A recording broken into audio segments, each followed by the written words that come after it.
I'll play something slow first.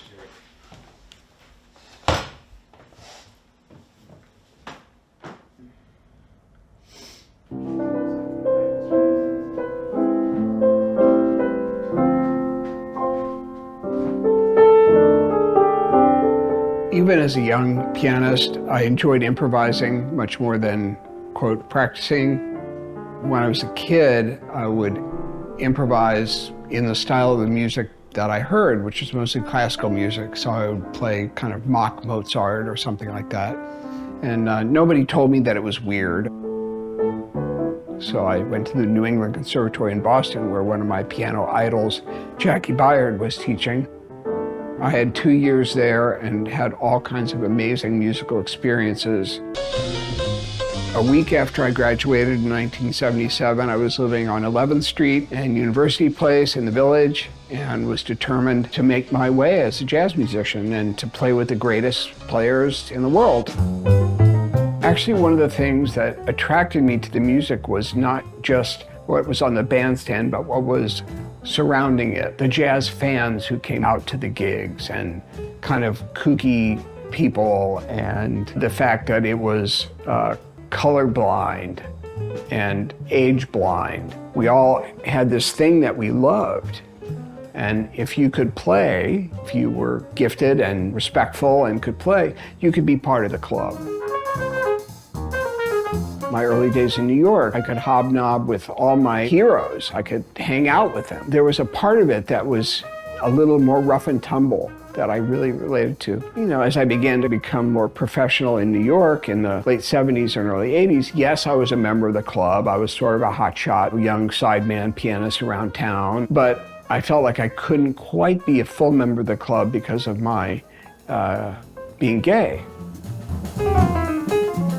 I made my first album on my own right around the age of 30, trio album, and that was right around the time I got diagnosed with HIV. So that happened, both of those happened in about 1985. And I think my motivation during that first 10 years, you know, when there was no medicine you could take, it was more of a death sentence. I think my motivation during those years was to try to leave behind some recorded legacy so that maybe I wouldn't be forgotten. And I recorded fairly prolifically, but it was always with this cloud hanging over me. There was a lot of drama, a lot of times where I felt sick, but I just kept going. I figured, well, if it's November and I have a gig in March, I gotta stay alive. And it just kind of kept going to the next thing. And I came out as a gay jazz musician who was dealing with HIV. And many people said, don't do that, you're gonna kill your career. You know, people won't book you for the next year because you might be dead. And my feeling was, if I only have a limited time on the planet, and that was 1992, that was possible, that I was not gonna live that long. I thought, well, if I can be a bit of a role model for people who are dealing with HIV, to me, if I'm gonna be the artist that I would like to be, I can't compartmentalize as I'd been doing. And you know, I was tired, frankly, of worrying who knew, who didn't know, what they thought, what they didn't think. You know, I just said, okay, here it is. And it turned into quite a big media event. You know, Newsweek, CNN, jazz magazines, you know, gay magazines. It was a big thing. Hersch learned he was HIV positive 8 years ago, and he has learned to deal with the threat of AIDS. Visible performing artists were really not talking about it. And that's something that I call being an accidental activist. I didn't expect to do that, but it just, there it was. I felt like this is what I have to do. In 2007, I had a really brutal European tour. And at that time, I was having trouble swallowing and eating. I was very thin, about 110 or 12 pounds. It really just knocked the crap out of me. My doctor did what people were doing there, which is what they call STI, strategic therapeutic interruption, which is, we also used to call it a drug holiday. He said, look, just take a couple weeks off and see if we can get your appetite, your strength back. And as it happened, that created an opportunity for the virus to get inside my brain. And by New Year's Day, 2007, I had full-blown AIDS-related dementia.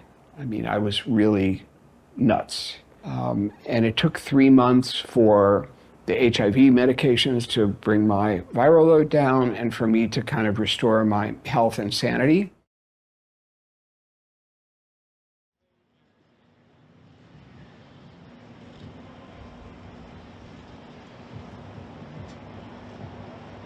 The night that it all happened, I was feeling feverish, so I took kind of a cool bath. I was in the bathtub, and I could not physically get myself out of the bathtub.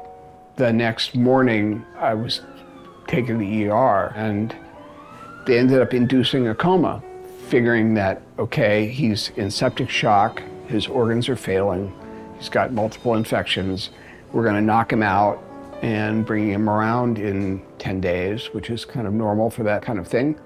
And it became 2 months. Came out in August of 2008, basically unable to speak, unable to walk, unable to use my hands, unable to swallow. My right vocal cord was paralyzed. I basically woke up and my whole life, as I knew it, was taken away from me.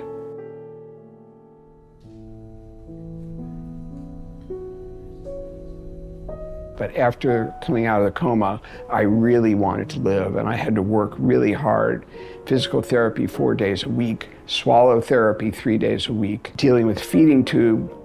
I really wanted to get back to my life sort of as I had before. In October of 2008, I went back into the hospital with another pneumonia, and I got out on a Saturday in mid-October, and it was a beautiful day. I had some crazy energy, I don't know why, and I looked at the computer. I noticed that Smalls, it said Monday night TBD. So I reached the owner and I said, can I play Monday night, a trio set?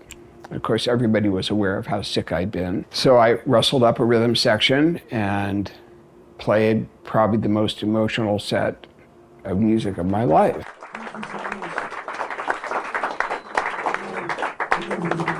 And with the other set, I'd like to play just a little 3-minute piece, solo piece called Valentine. All right.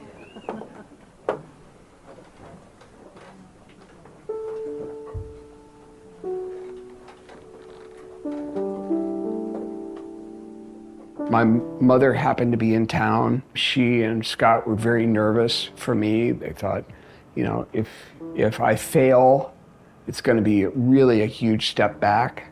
And it was really a love fest, you know. The two most emotional performances of my life, that was one, and the other was the world premiere of my Coma Dreams in 2011, which is a large, we call it jazz theater piece, that are based on 8 dreams that I vividly remembered after I got out of my coma. The idea of taking this horrible thing that had happened to me and turning it into something that was art, you know, it was really very cathartic. You know, it was overwhelming actually, because there I was playing the piano, and I shouldn't have even been there. I'm playing the piano, somebody standing there is portraying me.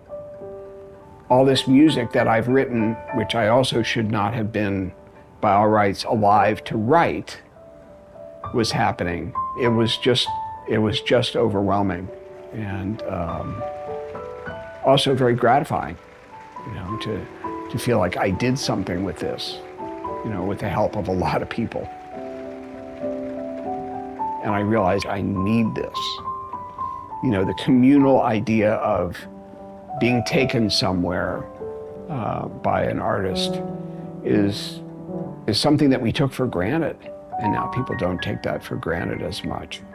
So there's that part of the healing too, of being around other people with a shared experience in a live setting that I think is really powerful and beautiful. I mean, I'm 67. I hope to be playing for another 15 years.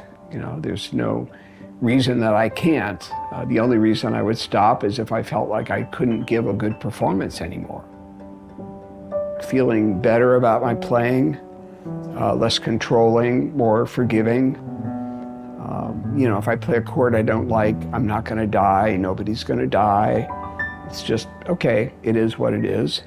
If I play a show and one person comes up to me and say, I was really moved, or you really took me somewhere, or I wept when you played that piece, that's all I need.